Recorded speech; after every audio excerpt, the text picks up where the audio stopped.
Safety driver association ఆధ్వర్యంలో డ్రైవర్ల చైతన్య సభ private కళ్యాణ మండపంలో ఘనంగా జరిగింది.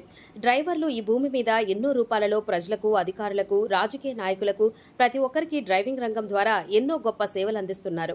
డ్రైవర్స్ కు ప్రత్యేక కార్పొరేషన్ ఏర్పాటు చేయాలి. తద్వారా మా వర్గానికి కావాల్సిన వనరులను ప్రభుత్వమే కల్పించాలి. ప్రమాదవశాత్తు డ్రైవర్స్ యాక్సిడెంట్లో చనిపోయినట్లయితే అతని యొక్క కుటుంబానికి తక్షణమే 20 లక్షల రూపాయలను ఆర్థిక సహాయం ప్రభుత్వమే అతని కుటుంబానికి అందజేయాలని అన్నారు. ఈ సందర్భంగా వారు మాట్లాడారు. దాదాపు 120 కిలోమీటర్లు కాదు, 120 కిలోమీటర్లో ఏ డ్రైవర్ కన్నా ఏదైనా ఇబ్బంది. అందరికీ నమస్తే.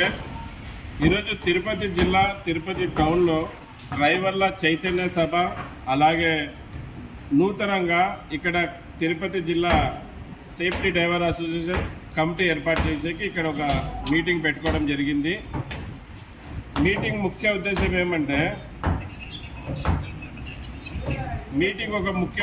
ఏమంటే డ్రైవర్ల చైతన్య సభ ద్వారా డ్రైవర్లని చైతన్యపరుస్తూ, అలాగే ఒక నూతన కమిటీని ఏర్పాటు చేసి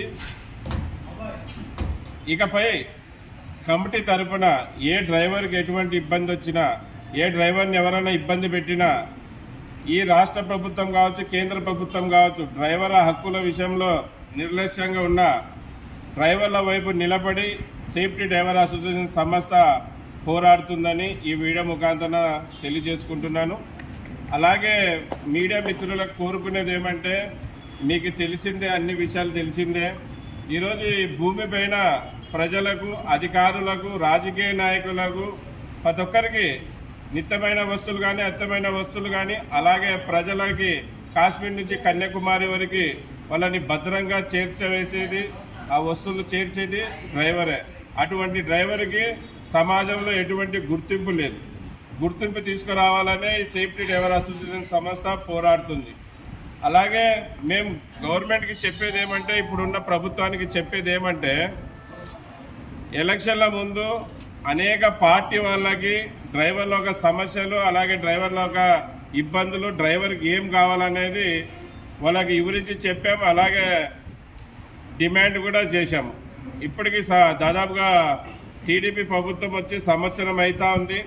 మళ్ళీ వాళ్ళు ఇచ్చిన మాట మర్చారేమో.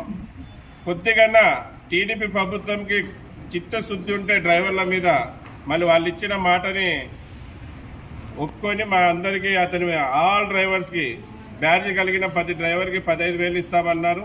మళ్ళీ అది ఇవ్వాలి. అలాగే మేము ఆ డ్రైవింగ్ లైసెన్స్ ఆధారంగా బతికే ప్రతి డ్రైవర్కి రాష్ట్ర ప్రభుత్వం యాక్సిడెంట్లో చనిపోయిన డ్రైవర్లకి 10,000 రూపాయలు ఇవ్వాలి. అలాగే కేంద్ర ప్రభుత్వం కూడా 10,000 ఇవ్వాలి. రెండు కలిపి 20 లక్షల రూపాయలు డ్రైవర్కి ఇవ్వాలి, యాక్సిడెంట్లో ప్రమాదవశాత్తు చనిపోయిన డ్రైవర్కి. అలాగే దాంతోపాటు యాక్సిడెంట్లో కాళ్ళు చేతులు పోగొట్టుకొని అతని డ్రైవింగ్కి అన్ఫిట్ అంటే కింద అతనికి 10 లక్షల రూపాయలు ప్రభుత్వం అందజేయాలి. ఏ గవర్నమెంట్ అయితే అధికారంలో ఉంటుందో ఆ గవర్నమెంట్ ఇవ్వాలి. దాని తర్వాత ఊరికి దగ్గరలో ఒక డ్రైవర్ కాలనీ ఏర్పాటు చేయాలి. అలాగే ఏ ఊర్లలో బండ్లు పెట్టుకోవడానికి ఇబ్బంది ఉందో అక్కడ car stand, lorry stand, taxi stand, అన్ని స్టాండ్లు ఇవ్వాలి. మళ్ళీ సమాజంలో ఇంత సేవ చేసే డ్రైవర్కి గుర్తింపు అనేది ఎలాగొస్తుందంటే, డ్రైవర్ కంటూ ఒక రోజు, అది డ్రైవర్స్ డేగా ఇవ్వాలి. మళ్ళీ అన్ని డేలు ఉన్నాయి. Mummy day, daddy day, teacher day, flowers day, chocolate day, ఎన్నో డేలు ఉన్నాయి.